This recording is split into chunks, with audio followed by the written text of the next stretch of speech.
Last year, Liz Whaling set up the Spotty Blue Teapot tea rooms at the end of Hoylake's Market Street. And like shopkeepers around the UK, she's only just surviving. But despite the uncertainty, Liz is positive about Hoylake. A handful of other independent shops have opened in the last few months, and she's full of praise for the support they've had from a local community group called Hoylake Village Life. They put notices on their website when we were opening. They put all our news and events on if we have them, and we just tell them what we'd like to put on. They are at the end of the phone, so if I've got an issue, for example, licensing, planning, branding, marketing, this is what these people do. And if they can't help you, they know somebody who can. Hoylake certainly has some unique selling points to capitalise on. The famous golf course, the long beach, the views across the water to North Wales. But too many of the passing cars don't stop to shop. 3 years ago, a firm of consultants employed by the local council said Hoylake was in terminal decline, a call to arms for Mark Howard. I came up with a logo and a brand and a website and so on. And we started populating the website with data about local businesses. The website gets up to 50,000 hits a month. Mark is in marketing, so he's experienced at these things. They've hung banners along the high street and set up a popular cinema night.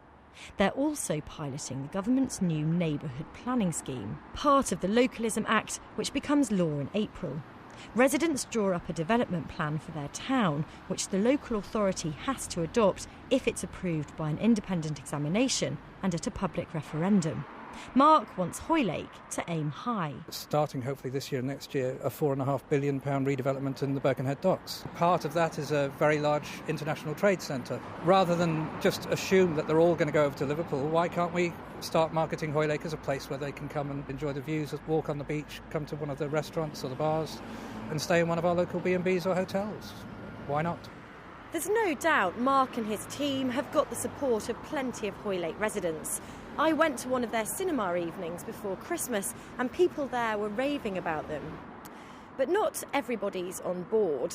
I'm at the other end of Market Street now, outside Melrose Hall, a small community centre, to find out why.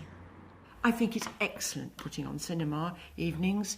I think that a website is good, but at the end of the day, however good what you're offering is, you've got to carry the community with you. Elizabeth Davey has volunteered tirelessly in Hoylake for decades, like the other community group leaders gathered here to meet me. But they feel the new group in town isn't listening to them. Hoylake Village Life have been canvassing local opinion online, but not everyone has the internet.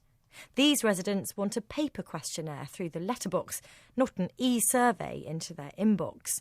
They want public meetings, not Facebook groups. The anger is palpable.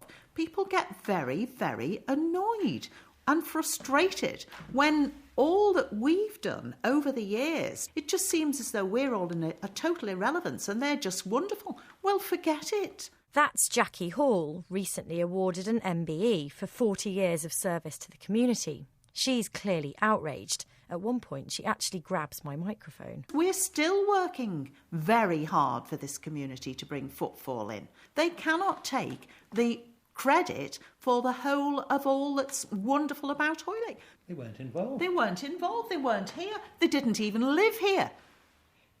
Is that a problem? That's is that how it is? That's how it is. You know, you need to be in a community, you need to live in a community, not come in and put your ideas in as though you're wonderful and you've come here and you're going to revolutionise the place. That really gets people's backs up.